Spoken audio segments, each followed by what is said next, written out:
Fala galera, sejam muito bem-vindos a mais um episódio do nosso podcast Fala Galera dentro do CTcast. E eu te convido a se inscrever no canal, ativar as notificações e acompanhar semanalmente o nosso conteúdo nas plataformas do Spotify, Deezer, Google Podcasts, Apple Podcasts, no YouTube e no site do CT Segurança. E eu conto com você para compartilhar esse conteúdo nos grupos de WhatsApp, no Telegram, nas redes sociais e incentivar os seus colegas a ouvir e participar junto com a gente. Com o patrocínio da X-Cabos Distribuidora, da Ogen Tecnologias Israelenses Inovadoras, da ParkSeg Treinamentos e da Techboard Latam, começa agora mais um episódio do CTcast. Eu sou o Kleber Reis e participam comigo neste episódio o mestre sem cerimônias, Christian Visval. Fala galera! El mentor Adalberto Benhaja. Fala galera! El professor Silvano Barbosa. Fala galera! E o nosso convidado mais do que especial deste episódio, Gilson César, está conosco. Fala galera! Gilson é executivo de negócios, economista, mestre em História Cultural e doutorando em mercados. Ativa participação em organismos sociais, professor de economia na Universidade Federal de Santa Catarina, diretor estatutário no sistema financeiro, empreendedor, diretor de mercado e expansão e está à frente do grupo Orcegups. Muito bem-vindo, Gilson. Muito obrigado, amigos. Para mim é sempre um prazer estar convosco, sorrindo convosco, porque o sorriso vos é peculiar, e aprendendo convosco também e compartilhando experiências. Muito obrigado. E no currículo do Gilson, além de ter o bigode mais charmoso do setor da segurança. Isso aqui é legado de família. Cada um tem que ter um tipo de bigode nas gerações aí. Sobra para os mais novos se virar, fazer um diferente do avô, do bisavô, do pai, entendeu? Mas a gente dá um jeito.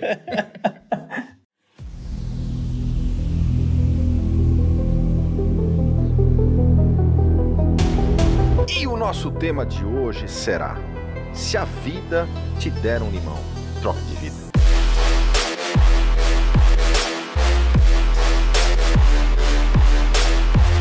Gilson, conta um pouco para nós quem é o Gilson César. O Gilson tem uma coisa fundamental na minha história, que é o legado que eu recebi. Eu acredito que você pode deixar qualquer coisa para seus filhos ou para gerações futuras. Mas se tem uma coisa que é fundamental para que um homem, uma mulher, né, quando crescer, uma criança quando crescer, tenha sucesso, é ele ter sido amado. E acredito que este é, portanto, o principal pilar da minha existência, do meu sucesso, da minha compreensão de mundo. Fui muito amado na infância, na adolescência, por uns pais muito queridos, que quiseram se dedicar a mim, né? Optaram por se dedicar a mim e me dar condições, e estou falando aqui condições emocionais, condições estruturais, para que eu pudesse enfrentar a vida e ser alguém realizado como sou hoje, aos 52 anos. Hoje sou um homem que sempre procurei fazer da minha vida algo que eu tivesse prazer em deitar e pensar nela e ter orgulho dela. Mesmo nos fracassos, tá bem? Porque, claro, todos nós fracassamos. Eu me lembro que quando passei por uma experiência difícil na vida e eu fiquei um ano sem me mexer, deitadinho na cama, de um acidente que tive de moto, que vocês já conhecem. O que me alimentava ali, o que me dava ânimo para continuar fazendo cirurgias, era as reminiscências da vida, né? Por onde eu viajei, por este mundo, por onde eu passei por este mundo, e sobretudo pela infância linda que tive. E aí, dizendo-vos isso, eu confirmo aquilo que comecei na introdução da minha fala de quem sou eu, e de que isto é fundamental para que a gente consiga sucesso na vida. E sucesso aqui não estou falando só financeiro, está bem? Sucesso é uma palavra que se define por cada indivíduo, por cada sujeito, né? O sucesso para mim é uma coisa, o sucesso para você é outra, mas aquilo que realiza o ser, né? Aquilo que pensado, planejado, desejado, querido, realiza o ser. Isso para mim é o conceito de sucesso. Hoje eu sou um homem, um profissional também já realizado, mas que não consigo parar de construir coisas. Eu gosto de construir coisas, criar novas empresas, novos negócios, novas oportunidades, mexer com a sociedade de alguma forma.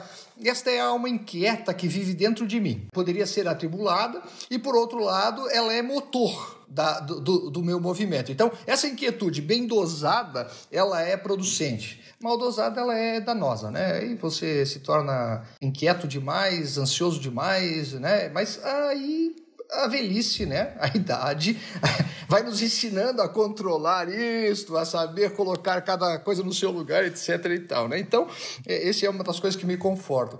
E no mais, amigos, eu sou bem casado, com uma esposa que eu amo muito também, estou há 31 anos já com essa senhora, que eu conheci, rapaz, numa roda de conversa. Eu estava conversando com uns amigos num lugar e ouço alguém atrás de mim falar em Consalic. Meu Deus do céu, eu tenho, nesse momento, 20 anos de idade, né? Quem da minha geração, a não ser eu, por causa do meu pai, ia conhecer Consalic? Me virei de pronto para ver quem era a alma. Tinha um ser humaninho, loirinho, pequenininho, magrinho, mas magrinho mesmo, não tinha tetinha, bunda, não tinha nada, era uma tabuinha, né? De 19 anos, e tagarela, rapaz, falando em Consalic. Eu disse, senhorita, com licença. Aí ela, pois não, tá. Você conhece Consalic? Sim, li fulano, tal, foi citando o nome dos livros, né? Mas como? Meu pai gosta muito desse autor, é um autor russo, né?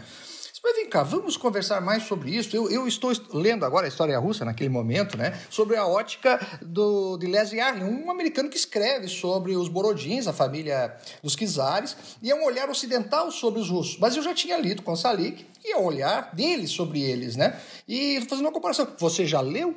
Ela disse, esse não. Vamos trocar de livros, e assim começou um lindo encontro, uma linda aproximação, uma linda amizade que está até hoje, e somos colegas ainda, claro que ela dorme ao meu lado nesses anos, mas ela é minha colega hoje ainda de literatura, de trocar livros, de conversarmos, enfim, é uma pessoa que eu amo muito. Então, é o que dizem, né? De cada panela tem uma tampa, né? É verdade. O Silvano conheceu a esposa dele no show do Wesley Safadão. Falou, você conhece o filósofo Wesley Safadão?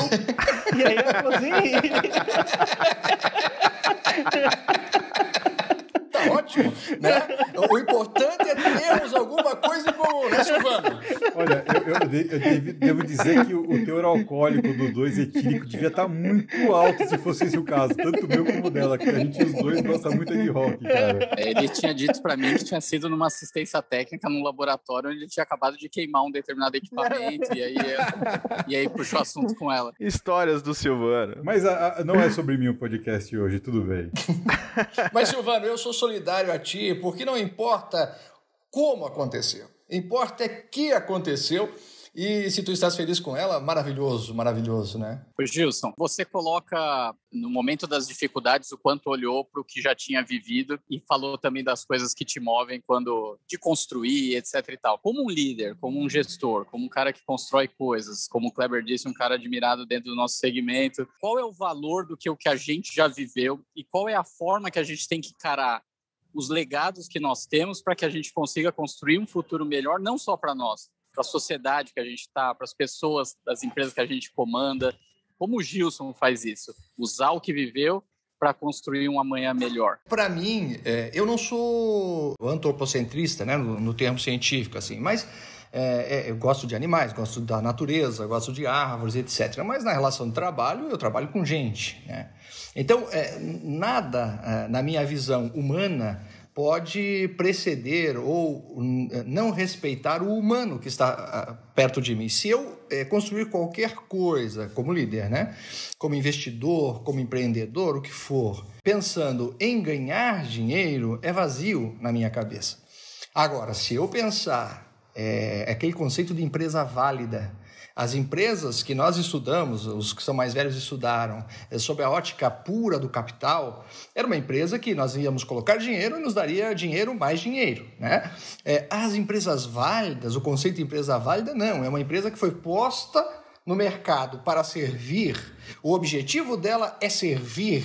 E o resultado de servir é que pode ser ganhar dinheiro. É diferente? Então, a meta não está, o objetivo não está em ganhar dinheiro. Ganhar dinheiro é consequência. E aí, para servir ao mais elevado, cabe, e não é o meu caso, mas eu estou dizendo que quanto mais elevado você está, cabe mais servir. A quem é mais dado, mais lhe será cobrado. É esta a frase dos gregos sobre isso. Então, respondendo à tua questão, se você não fizer alguma coisa que está nas tuas mãos para fazer, com a percepção de que aquilo vai construir alguma coisa para além de ti, ou seja, o processo não pode ser egóico, não tem função mais aquilo, né? Sobretudo no momento que nós estamos vivendo da humanidade. Mas é um pensamento que eu trago como referência para mim. Eu nem sei se isso pode ser aplicável a todos, né? Muitas coisas não seriam construídas ou não seriam feitas no processo histórico se não houvesse um egóico lá que resolvesse, para satisfazer o seu ego, fazer determinada coisa. Nós estamos falando de grandes feitos históricos, né? Mas no momento da humanidade que vivemos, com toda a cultura que nós já temos acumulada, com todo o conhecimento que nós temos da história, com toda a visão que se tem de futuro e o que se pretende para o futuro, naquilo que eu acredito, dentro do que eu acredito, me parece que ser humano, e isso parece uma questão comum, mas não é, ser humano em todos os aspectos, ou seja, o processo de empatia, o processo de percepção do outro, o processo de visão do outro, é que constrói uma sociedade efetivamente sólida e que conquista pessoas para trabalhar ao redor da gente. Máquinas são substituídas, prédios são substituídos, pessoas não, pessoas são únicas. Eu posso demitir um que está ao meu lado e contratar outro para fazer aquilo, mas jamais será aquela pessoa de novo ao meu lado. Você é contratado pelas suas habilidades racionais e é demitido pelas suas inabilidades emocionais, né? Mas às vezes o inapto não é quem está ali com você, é você que é líder e quer que ele se comporte do jeito que você deseja. E isto é contrariar aquele ser. Um ser contrariado não produz direito, não vive direito, não se alimenta direito, não se relaciona direito. Então, se é o líder que tem esta percepção que o outro precisa se relacionar com ele e você se acha na hierarquia, pelo menos é maior, desça, se incline. Olhe o outro nos olhos. Lembra que para conversar com uma criança, você não deve falar de cima, você deve se ajoelhar e olhar ela nos olhos para que ela perceba que há conexão entre vocês? O líder tem que fazer a mesma coisa. Então, respondendo à tua visão, em tudo que botar a mão para fazer, tem amor. Tenha carinho. E as pessoas se assustam quando eu falo isso, porque isso é dinheiro? Como amor pelo dinheiro? Não tem amor pelo dinheiro. Tem amor pelas pessoas, pelo ser humaninho. Porque dentro daquele corpinho ali bate um coraçãozinho igual o meu. E os chineses têm uma frase muito interessante que diz assim: no final do jogo de xadrez, o rei e o peão vão para a caixa. Então, a questão de hierarquia, a questão de liderança, é só mais responsabilidade. Só isto. Porque o processo, a empresa, a corporação, a companhia, o nome que você queira dar, não vai ir adiante sem que todos estejam no mesmo time, puxando para o mesmo lado. Então não existe o que é mais importante ou menos importante, né? Aliás, eu sempre defendo que o mais importante da companhia que nós temos aqui de segurança é o vigilante. Porque se eu fiquei um ano sem pisar na minha empresa. A empresa andou igual. Eu já substituí gerentes, diretores, superintendentes e a empresa andou igual. Agora, o vigilante não assumiu o posto de trabalho, o banco não abre, a indústria não abre, não tem pagamento para ninguém, porque ele que é no nosso setor, o que nós vendemos aqui como produto, que é a servente, o vigilante, ou seja, um ser humaninho que está lá, se ele faltar, amigo, não tem salário para ninguém nesta cadeia. Não tem renda para ninguém nesta cadeia. Então, de novo, se não houver a compreensão de que é fundamental respeitarmos o humano, não há progresso em nenhum negócio, em nenhum nada da vida, ou se há, ele é, no final das contas, ao meu ver, claro, humildemente aqui dando o meu parecer, ele é vazio. E aí, trazendo isso para o mundo dos negócios, com a questão das empresas, Gilson, eu só queria complementar que não existe certo ou errado, ou bom e ruim. Né? Às vezes aquela pessoa ela não está adequada para aquela determinada cultura da empresa e isso não quer dizer que a gente está desmerecendo, né? De forma alguma, ela tem o seu lugar. É que Maniqueu, quando Maniqueu defendeu a questão do certo e errado, bom ou ruim, feio e bonito, que hoje nós chamamos de maniqueísmo, em que é uma visão apenas dual, ou é isto ou é aquilo. Ou é preto ou é branco. Mas entre o preto e o branco, com exceção de eu e o Kleber, que somos daltônicos, há uma infinidade, uma paleta de cores aqui enorme. Algumas dessas cores é que servem para você, as outras não. Então, exatamente isso. Às vezes é a pessoa certa no lugar errado, às vezes é a pessoa errada no lugar certo. Ou seja, não existe certo... Porque bom ou mal é muito moral cristã, né? Aqui não tem bom ou mal, certo ou errado. Aqui tem eficaz ou não eficaz. É eficaz? É. Ah, mas eu sou eficiente, eu trabalho muito, mas não deu resultado? Não é eficaz. Pronto. São outros valores que não passam pela moral cristã ou pelo maniqueísmo, né? Ô Gilson, mas aí tem um detalhe bem curioso nisso. Eu achei muito legal a pergunta do Adalberto, né? Porque justamente um ser humano que foi educado de uma forma equilibrada, com carinho, ele sempre vai ter mais possibilidades, né? Ele vai sempre ter tem uma pesquisa que saiu há pouco tempo, foi feito um paralelo com crianças lá na região do leste europeu, em regiões de guerra, que cresceram lá em lares de orfanato, e crianças que tiveram ali, eu não vou devagar sobre a pesquisa, depois o pessoal se informa, mas a diferença que faz só dos 2 primeiros anos de vida de você ter ali o acolhimento. A gente não está nem falando dos 7, que é a formação do caráter, falando dos 2 primeiros anos de vida, já muda drasticamente no sentido de criatividade, de conseguir ter uma ligação empática maior e assim por diante. Então, isso é fundamental. Mas existe um fator que é o fator poder. Ele é meio complicado nesse aspecto. Como não se deixar levar por isso? Porque é muito legal quando a gente coloca que a peça mais importante é quem está na ponta da operação. Isso é muito legal, é bonito, né? É bacana. Mas... E concordo com você. E é por isso que eu estou te fazendo essa provocação, porque você está à frente de muita gente, né? E você, entre essa pessoa que está lá na ponta e você deve ter passado já, infelizmente, por vários casos em que o poder, mesmo que muito vago e subjetivo, possa ter subido a cabeça de algum comandado, de algum cara que está ali na lida, né? Como manter isso sob controle, não só para quem está à frente, mas para quem está do nosso lado, ou no meio dessa cadeia? Preciso fazer 2 colocações antes de responder a tua pergunta. Primeiro, como dizia o pai da pedagogia, amar é também educar. E educar também é agredir. Não pode confundir assim, o cara é uma pessoa feliz, portanto... no método dedutivo analítico, portanto, é um bobo alegre, né? Não, né? Ou o cara ama, portanto, é uma mãezona, faz o que quiser lá. Ninguém consegue construir alguma coisa assim. Você tem que ter firmeza, até porque você sabe o objetivo que você tem, a meta que você tem, o que você deseja daquela companhia. E quando as pessoas se desviam do caminho, assim como os filhos, você disciplina, você diz, faça isso, faça aquilo, faça assado. Mas, de novo, só existe um jeito na minha percepção, é a empatia.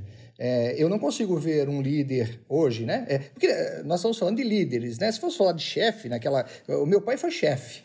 Meu pai, nas empresas dele, como executivo, ele era um chefe, cara. Ele mandava, ninguém questionava meu pai, né? Ele era um baixinho, assim, um toquinho. Tu imagina que eu sou o mais alto da minha casa? Imagina o tamanho do meu pai, né? 1,5 m, tá bem? Mas era um toquinho que usava gravata sério, fechado. E quando ele dizia assim, não...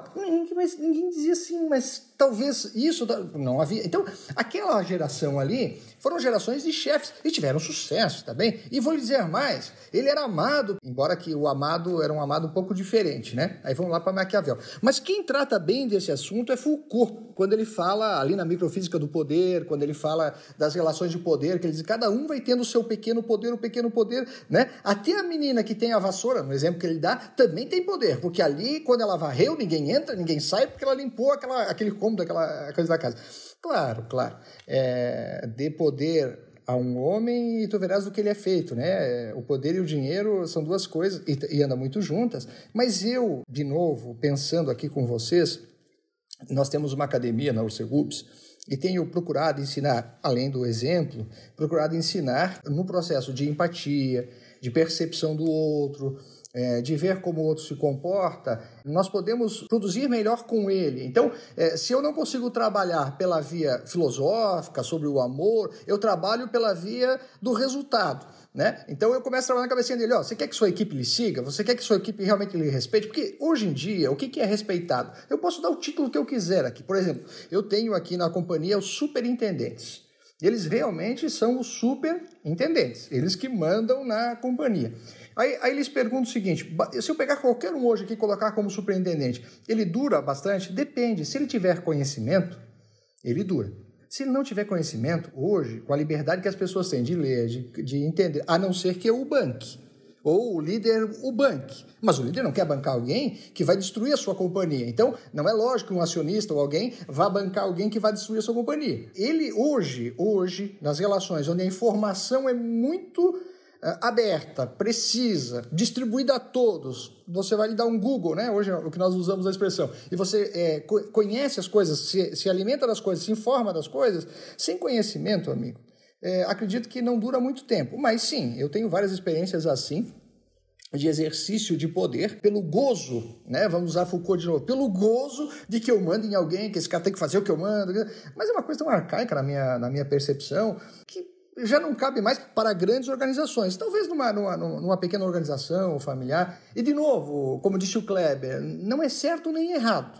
É uma forma de conduzir diferente. Está bem? É uma forma de conduzir diferente. Não, eu aqui quem manda sou eu gosto que seja assim. Tá bom, eu não tenho nada contra isto. Talvez não conseguiria trabalhar com esse ser, mas não tenho nada contra, não. Meu pai foi assim, até que foi se transformando. Quando eu fui crescendo, quando a minha mãe foi trabalhar com ele, começaram a questioná-lo, né, dessas questões, e aí muito mais fácil você ser questionado por alguém que você ama, você ouve. E ele foi se transformando também, até que resolveu se aposentar. Sua mãe começou a questioná-lo, aí ele mandou sua mãe embora. Não, ele não podia porque era o sócio, ele se aposentou. Pronto, não era mais. E claro, ele... Gilson, pra quem tá escutando a gente, né, e não conhece, conta um pouquinho do tamanho que é a Ursa Groups no mercado. A Ursa Groups é uma empresa hoje, nós somos a maior empresa de segurança eletrônica do Brasil, né? Nós temos hoje 89 mil clientes. A gente se transformou gigante num processo de aquisições. Concentração do setor mesmo, né? Nós começamos em 2008. Nosso presidente é o Dilmo Berger, é uma pessoa do setor, eu não era do setor. E nós viemos para cá para construir outro negócio. E fomos construindo nisto, né? E aí, segurança privada, temos hoje 6 mil colaboradores, já tivemos 12, tínhamos bastante do setor público e nós fomos abrindo mão do setor público à medida em que nós não temos nenhum pacto que não seja lá participar de uma licitação, oferecer preço, se o nosso preço ganhar a gente participa, senão vamos embora, não há conversa e acho que vocês estão me entendendo o que eu estou dizendo. Então, fomos abrindo mão do setor público e muito tranquilamente de empresas que a gente foi comprando e a nossa história se consolida assim. Temos algumas empresas de tecnologia, temos outros negócios, mas a Ursa Groups é isso, é uma holding do setor de mão de obra intensiva e segurança eletrônica. Ô Gilson, você que veio do mercado financeiro, economia, né, antes de chegar no segmento de segurança, qual era a visão do Gilson antes de chegar no segmento de segurança e depois de estar dentro, construir toda uma história e jornada, qual que é a visão do Gilson dos segmentos de segurança? A visão no geral mesmo. Antes era um setor que empregava bastante gente, né? Como economista, empregava bastante gente de uma renda X, né? E, portanto, tem produtos para vender para esse setor. Era assim que eu enxergava o setor, né? Dá para fazer consignado, dá para fazer isso, aquilo lá para esse setor. Mas eu nunca fui operacional. Deixa eu abrir o meu coraçãozinho para vocês, então. Eu não sabia o que era operação. A primeira vez que eu fui resolver um caso no setor, eu cheguei lá e um homem chegou muito revoltado e dizia, eu não quero isto aqui e tal, reclamando lá de um serviço. E eu, meu senhor, por favor. E o cara continuou gritando comigo, dizendo palavrões. E eu, senhor, por favor, deixa eu só lhe explicar. Não, porque não sei o quê, e palavrões de novo, tal. Chegou um gerente, então, nosso lá, por trás de mim, assim, deu um tapa em cima da mesa, assim, disse, cala a tua boca, senta aí, seu. E aí também disse mais um montão de palavrão pra ele. O cara sentou, ficou parado, assim. Aí eu olhei para os dois, olhei para mim. Eu estava com o carro estacionado bem na frente desse escritório regional nosso. Almeida chamava-se esse senhor, o meu gerente. O senhor Almeida, o senhor vai resolver aqui? Falou assim, então está bem, me dê licença, vou me retirar. Entrei no meu carro, fui embora. Bum! Fui para minha casa.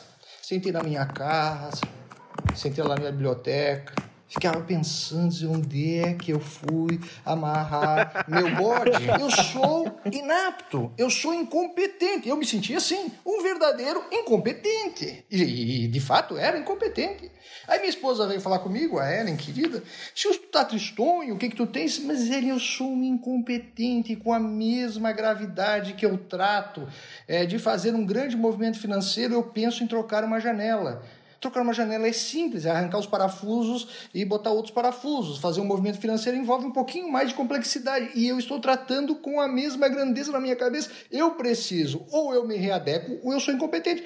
Está vendo aqui de novo, Silvano, só para te exemplificar, e o próprio Kleber, mas é uma pessoa inteligente, estudou, mas para aquilo ali, eu era um tremendo incompetente. Ou eu me alinhava, então... A minha visão depois de estar aqui, eu vi quanto era complexo trabalhar nessas operações. E aí eu vos digo o seguinte, eu fui aprender, eu fui andar de carro com os meus supervisores, com os meus vigilantes, com as nossas serventes, eu fui lá ver como é que limpava, eu peguei as coisas para limpar, eu fui para o shopping. Eu vou contar uma história para vocês. Nós compramos a Orcegups em 2008. Dia 3 de novembro de 2008, eu coloquei os 2 pezinhos meus dentro da Orcegups lá em Itajaí. Eu estou agora aqui em Florianópolis. E aí eu coloquei meus pezinhos lá. Dia 23, eu comprei dia 8 eu entrei lá na empresa. Dia 23, abriram-se as comportas do céu e desceu chuva nesta serra nossa aqui, nas encostas da serra, e veio água naquele rio Itajaí e encheu Itajaí inteira d'água. Resumindo, ficamos com 1.200 colaboradores debaixo d'água. Só que nesse momento em que dá uma enchente, logo que as águas começam a baixar, as pessoas estão sem comida, sem casa, sem cama, sem água. Há uma invasão nos supermercados, nas lojas de departamentos. Eu vi gente saindo com a geladeira, remando em cima da geladeira. A gente viu bastante cenas tristes, muito tristes. Bom, é neste momento que os nossos clientes precisam de vigilantes. Mas onde é que estão os nossos vigilantes? E eu peguei meu carro e disse, não, eu vou achar os nossos vigilantes. Eu vou nesses centros onde estavam agregados, lugares mais altos, colégios, esses estádios de futebol, esses grupos escolares, enfim, botaram as pessoas em alojamentos. Eu fui chegando num carro, eu tinha um carro X lá. Quando eu estava entrando no bairro, o policial me barrou e disse, onde é que o senhor vai? Assim, de gravata, como eu estou aqui com vocês, né? Bem arrumado. Disse, onde é que o senhor vai? Eu disse, eu vou entrar nesse bairro aqui. Mas por que o senhor vai entrar nesse bairro? Porque eu quero ver se tem os meus colaboradores aqui no bairro. Eu disse, mas com esse carro, assim, o senhor não sai mais dali, vão depenar o senhor. O senhor volta, o senhor não tem autorização para entrar. Eu disse, mas que idiota que eu sou, de novo, tá vendo? Voltei, fui para o escritório, peguei um palho, botei uma bota dessas galochas, comprei aquelas galochas de borracha de agropecuária, uma calça jeans, uma camiseta, coisa que muito rara eu usar na rua, e lá fui eu de novo. E aí eu fui buscar nossos vigilantes. Botava dentro do carro e trazia para os Orcegups. Primeiro, o que você precisa? Lá em casa precisamos de colchão e água. Então, quantos colchões tu precisa? Quanta água tu precisa? E fomos colocando os nossos vigilantes. E aí eu comecei a arrumar a gravatinha deles, botar a roupa neles, ver como é que eles ficavam. Então você é bonzinho? Não, era necessidade. Eu precisava colocar os nossos vigilantes a trabalhar nos postos de serviço que estavam sendo, agora neste momento, agredidos por toda sorte de gente que estava em necessidade também. Você sabe que furto famélico não é crime, né? E nesse momento as pessoas estavam com fome, com sede, sem nada em casa. Então, tudo quebrado, tudo sujo de lama, iam pegando as coisas, lavando. Ali, veja, eu vim para o setor em 2006, mas ali em 2008 eu me transformei em operacional. Ali eu acredito que foi a minha conversão, né, total em dizer o seguinte, não, eu vou, se precisar, eu serei vigilante também, né? De uniforme da empresa, sem nenhum glamour, sem nenhuma visão empresarial. Não, ali eu me tornei. Então, para mim, foi um grande aprendizado, é ainda um grande aprendizado. Eu continuo aprendendo. Hoje, toda a nossa superintendência operacional também se reporta a mim e eu continuo aprendendo com eles, porque vou contar para vocês uma coisa. A história dessas pessoas que estão nesse setor, que não vieram do pensar, vieram do fazer, eu acho que eu já comentei uma vez isso convosco, é uma história de superação fantástica. É uma história que nós, que tivemos a oportunidade de estudar bastante, ler bastante, temos que admirar ainda mais. Que se nas nossas mãos É difícil fazer acontecer, imagina nas mãozinhas deles. Imagina há anos atrás com a inflação galopante como era. Que os salários tinham gatilhos mensais. E que jamais o nosso cliente dava esses gatilhos para nós. Não dá hoje reajuste que é anual, tu imagina lá quando era mensal, né? Então, este rebolar, este equilibrar pratos que um gestor desse setor tem é muito admirável, é muito louvável e eu tenho grande admiração pelos meus colegas executivos, empresários desse setor que continuam sendo desafiados todos os dias e fazem. Mas eu vos falo, hoje eu tenho uma admiração profunda, Adalberto, por esse setor. E tu também, Christian, que me perguntou. Momento mergulhando no conhecimento. Gilson, a indicação de um livro, ou um filme, ou um documentário que você recomenda para os nossos ouvintes. Tem muitos livros maravilhosos para indicar, mas neste momento da história, acredito que a gente poderia ler um bom clássico, O Ser e o Nada, do Sartre. É um livro fantástico para você se localizar. Estou usando termos dele agora, para você se localizar na sua existência, assim, como sujeito da sua história. É uma coisa que eu defendo muito, né, que as pessoas sejam sujeitos da sua história, ou seja, você é responsável pela sua história. Então, O Ser e o Nada, de Sartre, é um livro que é um clássico que eu recomendo a todos que leiam, releiam, entendam. E não é difícil de compreensão, porque é uma linguagem até coloquial, é boa, é gostosa de ler. Momento Passo do Gigante. Gilson, Passo do Gigante é aquele ponto de inflexão, aquele momento da sua vida pessoal ou profissional em que você teve que enfrentar os seus medos e dar no mergulho que a gente chama do Passo do Gigante. Passo do Gigante, do Gilson César. O momento de maior inflexão da minha vida foi aos 21 anos. Eu fui criado, educado para ser um pastor. Né? Eu venho de família protestante, presbiterianos, e eu fui educado para ser pastor. E aos 21 anos eu já tinha feito algumas missões, eu fui ordenado aos 18, muito jovem, e gostava disso, sabe? Tem a questão do ego, de estar num púlpito ensinando, viu, Silvano, da questão do poder, né? Tem isso, né? Então você está ali, você é o mestre, você está ensinando, né? Jovem. E aquilo fazia bem para a minha alma. E eu lhes digo o seguinte, como eu sou ex-professor, né? Viu meu currículo aí? Eu sou ex-professor, eu já não dou mais aula. Puxa vida, estar na frente de alguém ensinando te obriga a saber mais. Então você tem que ler mais, produzir mais. Então, quanto mais você pretende ensinar, mais é dever saber. E aí, eu venho muito decepcionado de uma viagem que eu fiz, que eu visitei um lugar de extrema pobreza, de extrema miséria, e eu vim muito constrangido com aquilo, e sento numa reunião de pastores para conversar, e um pastor que eu respeito muito, e falecido já, muito meu amigo, me chama e diz o seguinte: Gilson, nós temos hoje X milhões investidos em tais e tais lugares, e eu gostaria que você fizesse um plano de investimentos para as igrejas aqui dessa região. Era uma convenção de vários pastores, para nós vermos onde nós vamos investir. Sem problema nenhum. Peguei aquele plano que fui construir um plano seguinte: primeiro vamos vender as Land Rover, né? Vamos comprar Kombi, vamos encher isso aqui de alimento. E aí comecei a fazer um plano todo social, todo baseado no social. Sabia que não seria aceito, mas eu contracenava aqueles momentos que eu já tinha viajado por alguns lugares e visto aquilo com a realidade que nós vivíamos aqui. E lembre-se disso, presbiterianos acreditam que quanto mais rico tu fores nesta terra, calvinismo, né?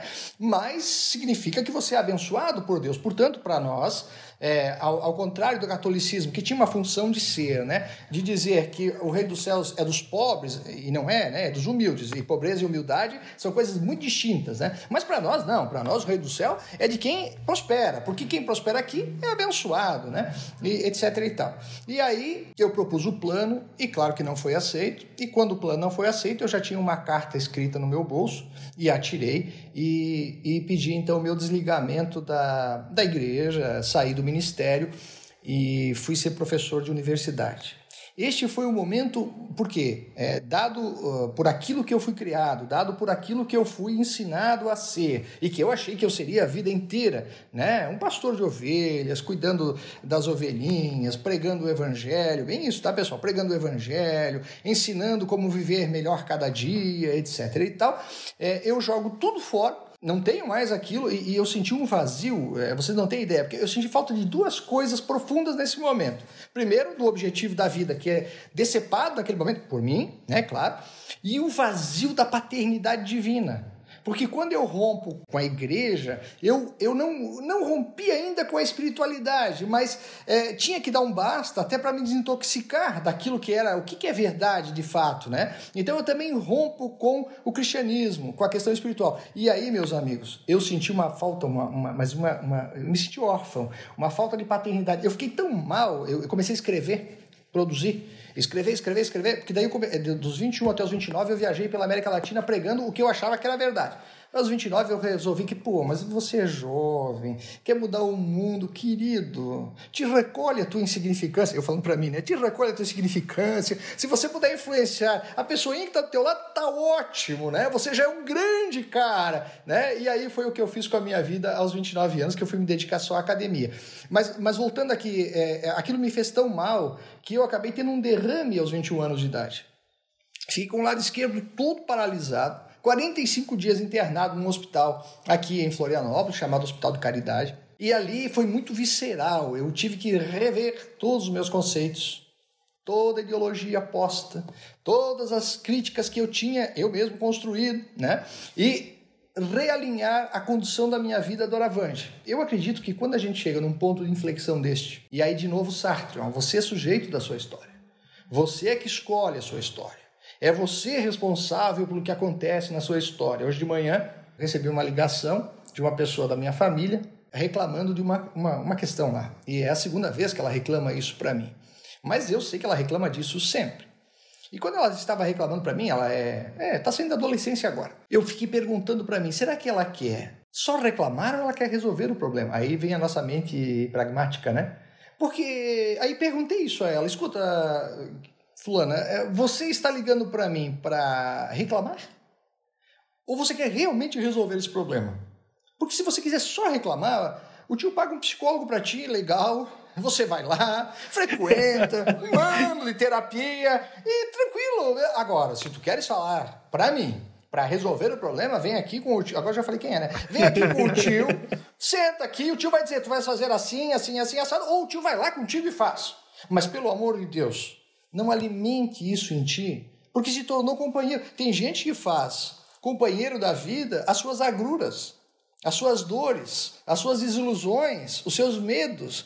Gente, quem é que quer carregar uma coisa ruim ao seu lado ou dentro de si todo dia? Mas eu posso fugir disso? É lógico que você pode. Até hoje eu falei para o Kleber, se a vida quiser, e falei isso para ela, por isso que eu falei para ti, Kleber, hoje de manhã. Se a vida lhe oferecer um limão, ela disse para mim, faça uma limonada, né, tio? Eu disse, não, querida, troca de vida. Troca de vida, porque limonada um dia é bom, mas todo dia tomar limonada enjoa, faz mal, né? Então sai disso, troca de vida. Mas como? Ora, a vida está nas tuas mãos. Ou, vamos lá, Kleber, respondendo a tua pergunta. Você trabalha neste lugar, ou nosso ouvinte, porque você quer. Você está casado com essa pessoa porque você quer. Você mora aí onde você mora porque você quer. Mas então querer é poder? Não, eu não sou um desvairado que acredito, mas sobre a sua vida sim. E se está ruim onde você está, se está ruim com quem você está, se está ruim o ambiente onde você está, saia. A vida é fantástica. Há tanta oportunidade fora dessa caixinha que você está vivendo, há tanta vida latejando, há tanta coisa boa fora daí que se aí onde você está não é bom, saia. E o que faz a gente ficar? A desgraçada da acomodação. Eu sei que aqui é ruim, mas será que lá fora não é pior, né? Sempre o medo, né? O medo serviu muito pra gente. O medo serviu como espécie para as espécies sobrevivência. Se nós não tivéssemos medo, os leões tinham comido a gente, os tigres, sei lá, qualquer bicho que tinha lá no passado tinha comido a gente e não existiríamos mais como espécie. Mas como a gente tinha medo, chegava um animal que a gente não dominava, a gente corria para a caverna, subia numa árvore, a gente dava um jeito. E este medo fez com que nós, historicamente, como raça, sobrevivêssemos. O medo fez bem. Até hoje né? Quando nós vamos mergulhar com tubarões, né, Kleber? Depende da boca do tubarão, de onde né? O Kleber vai explicando, senão a gente não vai. Perfeito. Mas só serve para isso, gente. O medo pode ser um grande embotador de grandes vidas. Você poderia ser muito melhor, muito mais feliz, muito mais realizado, muito mais contente se você não embotasse a ti mesmo, porque só você embota você. Ninguém diz para mim assim, você não vai fazer isto. Meu pai dizia para mim quando eu era criança, e até os 12, 13 anos. Mas quando eu comecei a questionar por quê, provavelmente, muitos pais, ou a maioria dos pais vai dizer, não interessa, eu tô mandando e pronto, né? O pai não tinha paciência de ficar respondendo os mil porquês da gente, né? Mas para nós interessava. Quando a gente começou a questionar sobre a vida, e a gente começa muito cedinho lá, o Silvano falou antes ali, aos 2 anos de idade, né? Nós quando começamos a falar, a gente pergunta, o que é isso? O que é isso? Por que isso? Já começamos os porquês. Mas tudo bem, ali é para fazer associação de coisas. Mas os porquês, que já não é mais a pergunta pela pergunta, é uma pergunta por interesse, que na ciência chama-se o porquê investigativo, é um porquê que estabelece conhecimento e razão. Você começa a raciocinar a partir das respostas desses porquês. E você já se perguntou por que você tem a vida que você tem? Por que você trabalha onde você trabalha? Por que você come o que come? Por que você se veste assim? Porque todo mundo faz assim. Mas eu aconselho as pessoas que estão próximas a mim, e de novo aqui voltando, não tenho mais a intenção de mudar o mundo, né? Agora já estou velhinho, mas aqueles que estão próximos de mim, que se questionem, porque ter uma vida medíocre por opção, tá ótimo. E medíocre aqui não é pejorativo, medíocre é média mesmo, tá vendo? Tendo uma vida mediana, uma vida... eu não quero me incomodar, Jesus. Eu quero sair daqui, ali no meu trabalho, fazer o meu, né? Tem essa expressão, fazer o meu, ganhar meu dinheirinho, vir pra casa, tomar minha cervejinha, ver meu futebol e estar feliz assim? Fica assim, parabéns, tá ótimo. É isso que eu acho que é sucesso. E isso é sucesso. Uma vez eu desci do avião e aí era já 1h da manhã, mais ou menos, e aí eu não quis chamar o nosso motorista, disse, vou pegar um táxi aqui mesmo, vou acordar o cara, né? Eu pego um táxi aqui mesmo e vou pra minha casinha. E aí tomei o táxi e o cara, cansado, senhor? Eu disse, eu também tô cansado. Hoje o dia foi realmente corrido, mas a minha alegria é que é sexta-feira, primeiro, né? E segundo, que eu estou chegando na minha casa. E aí, poxa vida, coisa mais boa do mundo. É verdade, eu também. Sexta-feira, tô indo pra casa, tô moído. Disse, pois é, mas aí eu aqui comigo, coitado, deve ter puxado aí umas 24 horas de trabalho, né? Que horas tu começasse? Comecei hoje ao meio-dia, já é meia-noite. Tu trabalhas então do meio-dia à meia-noite? Não, eu trabalho só 6 horas, mas hoje eu tive que fazer 12, porque um colega aí contou a história pra mim. Tu trabalhas todos os dias 6 horas? Não, de segunda a sexta, 6 horas. Tu tens filhos? Tenho. 3 filhos. Segunda a sexta, 6 horas. 3 filhos. Tá bom. Mas onde tu moras? Moro no bairro tal. E a tua esposa? É casadinho? Então, sou casado. Tá. Tua esposa trabalha do quê? Não trabalha. Que diabo. Tá bem. Teus filhos estudam? Tá, mas não tô conseguindo fechar as contas aqui, amigo. Me desculpa aqui. Desculpa eu falar isso da tua vida, mas já é 1h da manhã. Faz de conta que tu sonhaste com isso. Tu trabalha 6 horas por dia, de segunda a sexta. Aqui no táxi. Tem 3 filhos, uma esposa. A casa é tua? Não, eu pago aluguel. Tu comes? Aí ele começou a rir. Claro que eu como. Aí daqui a pouco eu pensei assim, ô Gilson, o que tu estás fazendo? Né? Porque a nossa cabeça é de negócios. Eu já queria arrumar um emprego pro cara, já queria botar o cara fazendo outra coisa. Se ele trabalha só 6 horas aqui, pode trabalhar mais 10 lá em outro lugar, ou sei lá, mais 8 em outro lugar, porque 14 horas por dia pra mim é normal trabalhar. É normal pra mim, não... Mas o que eu tô me metendo? Eu me senti assim, um metido, um chato. O que eu tô me metendo? E o cara tá feliz, o cara tá contente, ele conseguiu dar conta da vida com 6 horas de trabalho. A meta dele não é trabalho. A meta dele, provavelmente, né, não quis mais perguntar, ele está com os filhinhos dele, com a esposinha dele, dorme até meio-dia. Para isso, tu estás feliz? Muito feliz. Cala a boca, Gilson. Acabou a conversa, porque para ele está realizado. E se ele está realizado, quem sou eu? Ou quem é qualquer pessoa para chegar ali e demovê-lo daquela situação que na alma dele, no espírito dele, na mente dele, racionalmente, porque ele vive isso todos os dias, está realizado. Então, essa questão de ter sucesso, de ser aquela coisa grandiosa. Vocês conhecem aquela história do cara que o consultor chegou para o empresário e disse, não, tá errado, você trabalha muito na sua empresa. Ele disse, tá, é verdade, trabalho muito, vamos tirar umas férias. Aí, mas eu não gosto de tirar férias, eu tenho que cuidar do meu tempo, vamos tirar umas férias. O consultor levou o cara para tirar umas férias, e eles foram tirar as férias juntos, e aí chegaram lá na beira do mar, tava um pescadorzinho lá pescando. seu peixinho, aqui é muito comum, né? E aí ele chegou pro pescadorzinho e disse, amigo, quantos peixes tu pescas por dia? Pesco 2. 2 peixes por dia? 2 peixes por dia. Um eu troco por farinha e como com outro peixe, tá resolvido. Quando eu preciso comprar uma sandália, uma bermuda, aí eu pesco 3. Daí eu troco aquele, vendo aquele, compro uma sandália, compro uma bermuda, senão eu pesco só 2 por dia. Daí o consultor olha pra você, mas não, isso não é. Não. Mas e se o senhor pescasse 4 por dia? 4 por dia? Por quê? O senhor comia um com farinha e os outros 2 o senhor vendia. Daí no outro, ou o senhor acumulava. Aí foi falando para ele a história do capitalismo. O senhor acumula, aí o senhor compra uma bicicleta, com essa bicicleta aí o senhor pesca 6, daí o senhor leva lá pro mercado 6, aí depois de levar pro mercado esses 6 o senhor volta, contrata uma pessoa para pescar junto com o senhor, vocês pescam 12, aí com esses 12 o senhor compra um carro, com o carro o senhor entrega na região, aí depois de entregar na região o senhor monta uma empresa, compra caminhão e foi indo, até que o senhor tenha muito dinheiro, porque o senhor vai ter tempo para pescar, para passear. Eu já tenho isso, né? Eu não preciso sofrer tudo isso para vir aqui na beira do mar pescar 2 peixes e comer com farinha. Então, vocês compreendem? Eu acredito que só 2 coisas movem o ser humano. Ou você tem necessidade, a mãe de todas as invenções, ou de quase todas, ou você tem um projeto de vida. Se você tem necessidade, você vai se mover. A necessidade vai te empurrar, a não ser que você seja encostado. Hoje nós estamos vivendo muito na geração do neném, né? Nem estuda, nem trabalha, né? Os gurizinhos...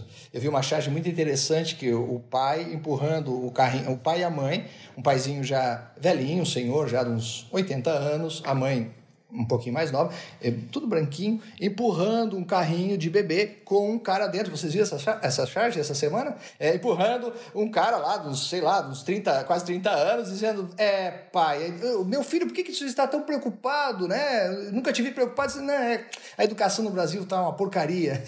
O cara, né, com 12, sei lá quantos anos de universidade ali, a charge é muito engraçadinha, muito bonita. Tá bem, quem está nessa condição, aí para mim tá fora desta análise que eu estou fazendo aqui, né? Mas a análise que eu estou fazendo aqui com vocês se a pessoa, no seu estado de coisas, nas suas relações interpessoais, nas suas condições de vida, está satisfeita e está feliz, não devemos demovê-la daquele lugar. Deixe ela naquele lugar, né? Agora, se você encontra alguém, e acontece muito comigo aqui, aí na relação com as nossas alminhas que trabalham aqui conosco, que está inquieto, que quer crescer, que tem desejo de fazer alguma coisa, que tem desejo de construir alguma coisa, cabe a nós incentivar, fazer com que aquilo aconteça, enfim, aplanar aquele caminho, embora que os grandes aprendizados, queiram ou não, eles precisam ser vividos, né? Então, concluindo aqui, acredito que todos nós podemos sim trocar de vida, mudar o nosso ambiente, mudar as condições que vivemos, para isso precisa ter coragem. E medo é uma coisa que só nos embota. Tem outra coisa que também eu acho que não serve mais para nada hoje em dia, a vergonha, né, que é outro embotador, né? Eu não estou falando da vergonha de ser sem vergonha no sentido moral da palavra, está bem? Mas no sentido de, puxa vida, eu não vou pedir isso porque é vergonha, eu não vou fazer isso porque eu tenho vergonha, é outro embotador, junto com o medo, que eu vejo pessoinhas que têm ali um potencial enorme, têm uma capacidade enorme, mas por uma timidez ou por algum constrangimento não consegue se desamarrar, né? E nós, como líderes, de novo, Silvano, temos a obrigação, me parece, de ir ali e pegar aquele passarinho e ensinar a voar, fazer com que vá, né? Que cresça. Acho que é uma obrigação nossa também como líderes. Você falou da coragem, Gilson. Na palestra do Mergulhando na Vida, uma das questões que eu trago é justamente a questão do medo, né? Pois não? E aí a reflexão que fica é que a coragem nunca foi a ausência do medo. Não. A coragem não é a ausência do medo. É fazer apesar do medo. É enfrentar o medo, né? É agir, é dar o passo do gigante, é ir para a água, é agir apesar do medo e ser protagonista, né? Que é o que você traz. Uhum. Então não adianta só reclamar, né? É mais difícil. Você está mais exposto e traz mais responsabilidade. Mas, ao invés de reclamar, seja protagonista da tua história, né? É você quem está com a caneta na mão ali para escrever a tua história.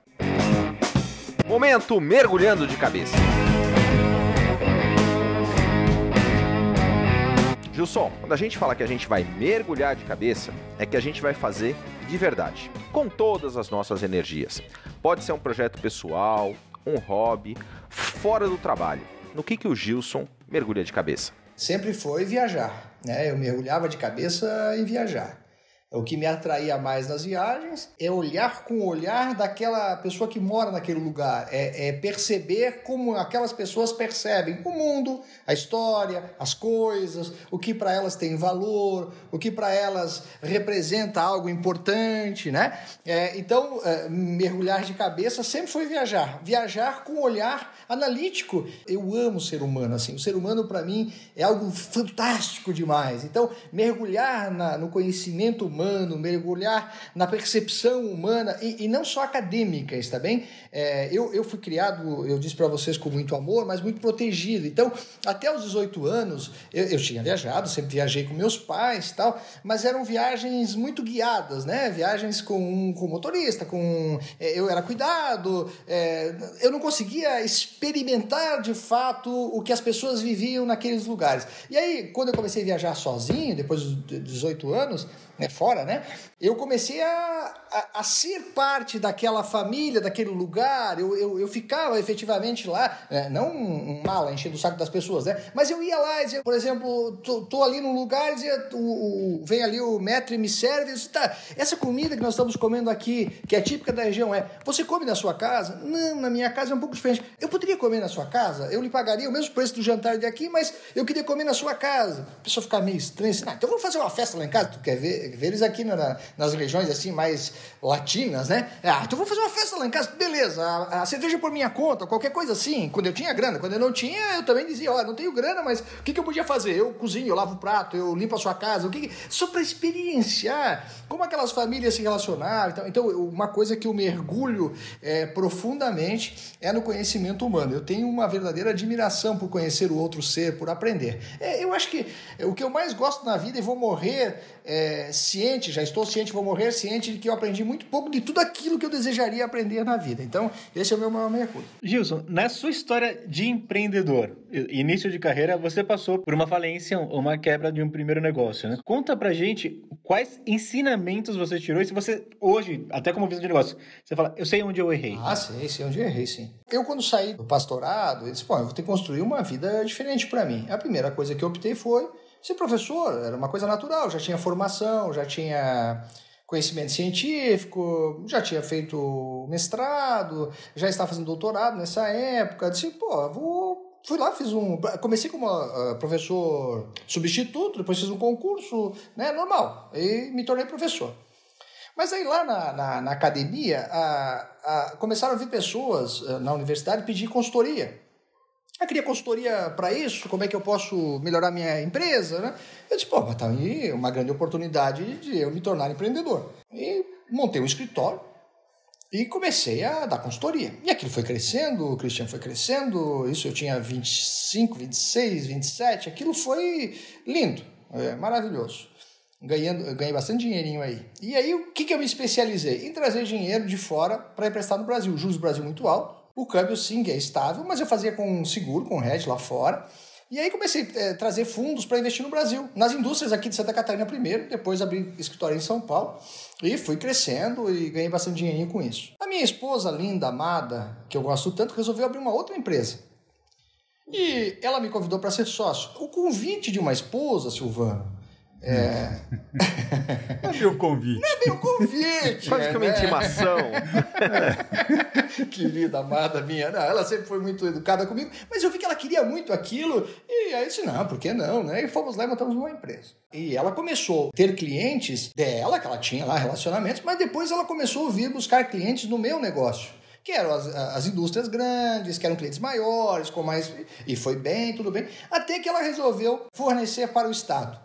E aí eu disse, Ellen, eu nunca na minha vida quis fornecer para o Estado brasileiro, qualquer Estado, porque sempre tem rolo, tem problema, não pagam, hoje não podem mais ser inadimplentes, mas na época, nós estamos falando dos anos 90, os caras não pagavam, rasgavam empenho, né? Pensa que a Constituição do Brasil tinha acabado, não tinha 10 anos quando isso aconteceu, 86, não tinha 10 anos ainda quando aconteceu, nós estamos falando de 95 aí, tá? E aí, Christian, ela fez um grande negócio com o Estado aqui. E, amigo do céu, e eu fui junto, eu era sócio, né? E eu não devia ter ido, não deveria ter deixado ela ir, mas como não vou deixar ela ir? Sai da sociedade, né? E eu não só fui permissivo, me parece, porque eu era o mais experiente aí, como, além de permissivo, fui lá negociar. Então, já que vamos fazer, vamos cuidar bem desse contrato, né? E aí, na época, Christian, nós estamos falando dos anos 90, fizemos todos os contratos através da nossa empresa para fornecer para o Estado. Quando o Estado não pagou as empresas, eu fui solidário perante a justiça dessa dívida. Nós estamos falando de 90 a 14 milhões de reais na época. Hoje seria o que ali? O dólar era 1 por 1.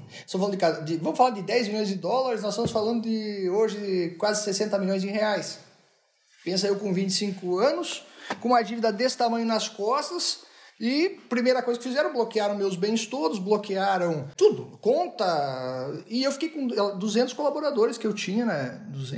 Quase 200 colaboradores na mão, com a folha de pagamento para pagar na semana seguinte. Então, essa foi a maior dor, o maior sofrimento que eu tive. Aquelas pessoas trabalharam, produziram, e eu não tinha nem como vender um imóvel, fazer qualquer coisa para poder pagá-los. Fui no pai, claro.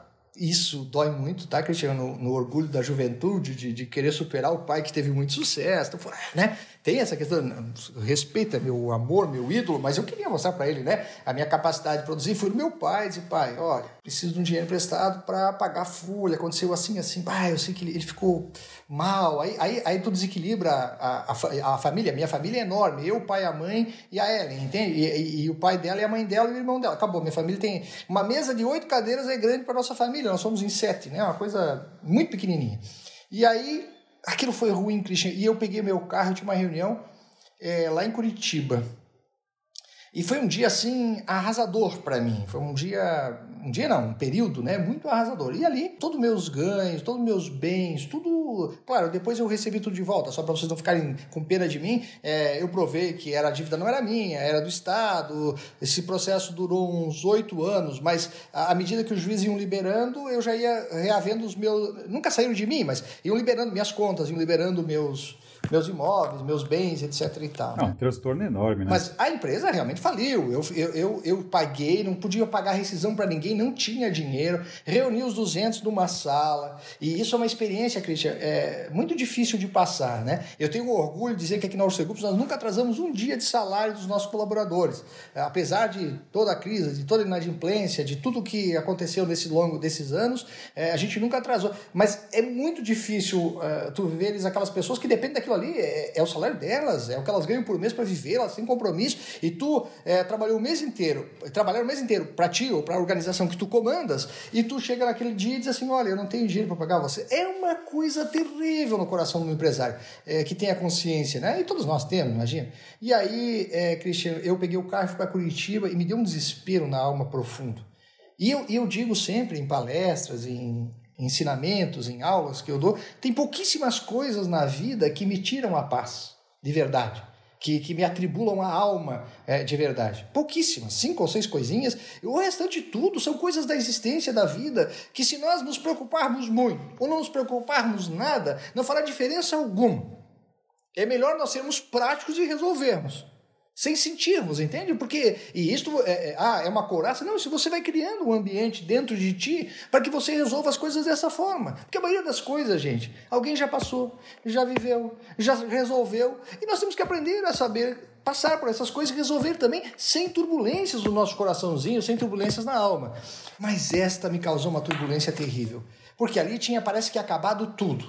Eu abri mão do meu projeto anterior, construo um projeto que aos meus olhos era maravilhoso, e agora eu não tenho mais nada. E aí eu paro tem uma represa, quase na divisa do Paraná com Santa Catarina, tem uma represa bonita, com umas águas assim, e eu paro ali naquela represa, estaciono o carro na beira da estrada e sento numa pedra, olhando a água passar. Rapaz, isso era eu saí de casa umas 6 da manhã, ali eu estava, era umas 7h30, 8 horas da manhã.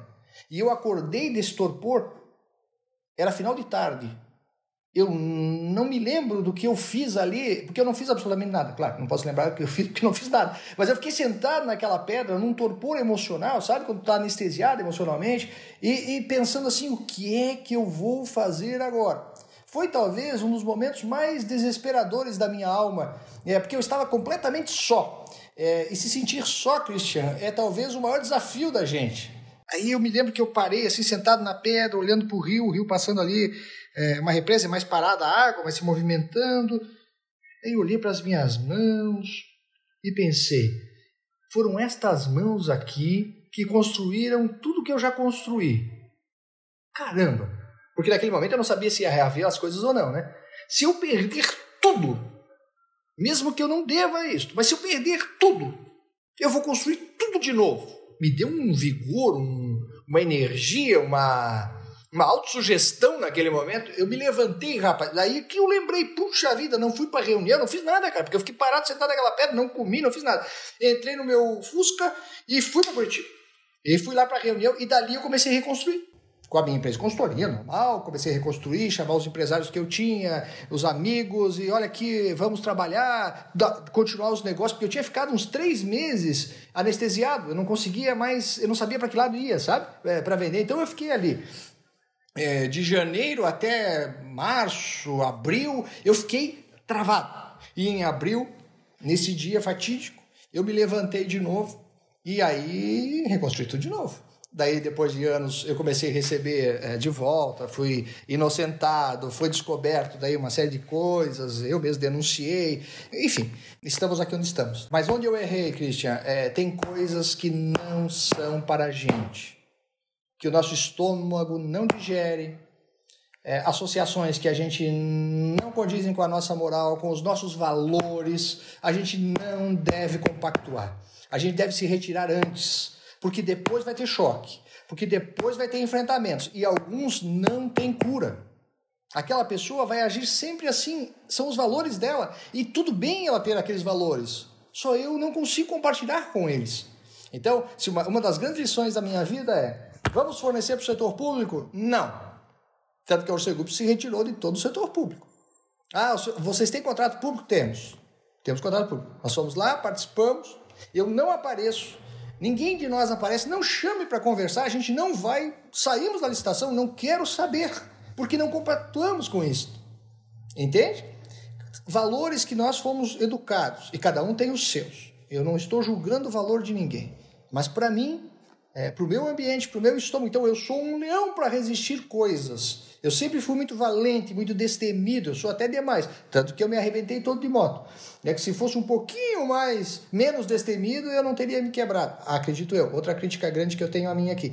Mas tem coisas que eu já sei que a minha alma vai quebrar, que eu não vou compactuar, que eu vou sofrer, que eu vou sentir muito. Ah, isso é fraqueza, Gilson? Não, isso é ser humano. De novo. Claro que todos nós temos fraquezas e todos nós temos força. O que eu quero fazer é potencializar onde eu tenho força e não ir onde eu tenho fraqueza. Meu Deus, eu não sei nadar. Por que eu vou mergulhar com o Kleber? Mas mergulhar não é nadar, Gilson. Mergulhar é para dentro da... Eu sei nadar, tá, Kleber? Eu tô só dando um exemplo, tá? Eu sei nadar e nadava muito bem. Agora não sei mais, porque eu tenho tanto ferro no corpo que eu só vou afundar mesmo, Kleber. Mas tá bom, pelo menos para mergulhar dá. Bom, não precisa de lastro, não precisa de lastro adicional. Já desce, né? Não, o titânio é muito leve, né? Mas aqui voltando, eu não sei nadar. Por que é que eu vou mergulhar com o Kleber? Se acontecer qualquer coisa lá do meu cilindro falhar, do meu oxigênio falhar, eu vou morrer. Puxa vida, agora, eu quero. Tá bom, então eu sei que eu tenho uma fraqueza e que eu vou me expor a essa fraqueza. E que se acontecer alguma coisa, é fatídico. Tá vendo, Christian? É nessas exposições na vida que a gente não deve entrar. Como diziam os antigos, não entre em furada, meu filho. Né? Furada é isto. É você optar por uma coisa que você sabe que não dá conta. Então, tem coisas que eu não dou conta, que os meus valores não compactuam, que eu não sei resolver bem. Então, eu não entro naquilo, né? E assim por diante, né? Isso vale pra vida. Ô Gilson, e com toda essa maturidade, com essa clareza de propósito, muita estrada já rodada, o que o Gilson espera lá no final da jornada olhar pra trás e falar, cara, eu consegui. Valeu a pena. Eu acho que eu nunca vou conseguir abastecer a minha vontade de aprender. Isso eu já falei para vocês antes, isso eu vou sentir falta lá. Mas o que vai me dar muito gosto, assim, é de ter vivido intensamente os meus dias, né? É não ter arrependimentos e não ter vivido, não ter ousado, não ter experimentado, não ter feito aquilo que me veio às mãos para fazer e mais. Por que eu não inventei mais coisa para fazer, né? Isso me deixaria muito triste. Então, acho que estou vivendo intensamente, estou fazendo bastante coisas ao mesmo tempo, sempre fui hiperativo assim, e amando profundamente também. Já experimentei coisas que eu gostei muito e que eu continuei fazendo. Já experimentei coisas que eu não gostei e não continuo fazendo. E já experimentei coisas que eu gostei muito, mas não faço mais porque não devo, né? Mas tenho vontade às vezes, tá? Mas não devo. Então, só para dizer para ti o seguinte, a vida também tem limites, né? Por isso as escolhas, né? Eu posso escolher fazer, mas vai ter consequências que não vão me agradar, então isso eu evito, para que ao final, lá no finalzinho da vida, eu com as minhas cães brancas e não pintadas naquele momento, possa olhar para trás e dizer o seguinte, puxa vida, tive uma vida plena, é isso que vai me realizar provavelmente, né? É isso que vai me realizar provavelmente. Tivemos um episódio pleno aqui no nosso CTcast hoje, Gilson. Super obrigado pela tua presença, pela tua participação aqui conosco e, como não, agradecer ao nosso time, ao quarteto aqui que fez parte desse episódio e, sobretudo, a nossa audiência que está aí conosco com episódios semanais inéditos aqui no nosso Fala Galera.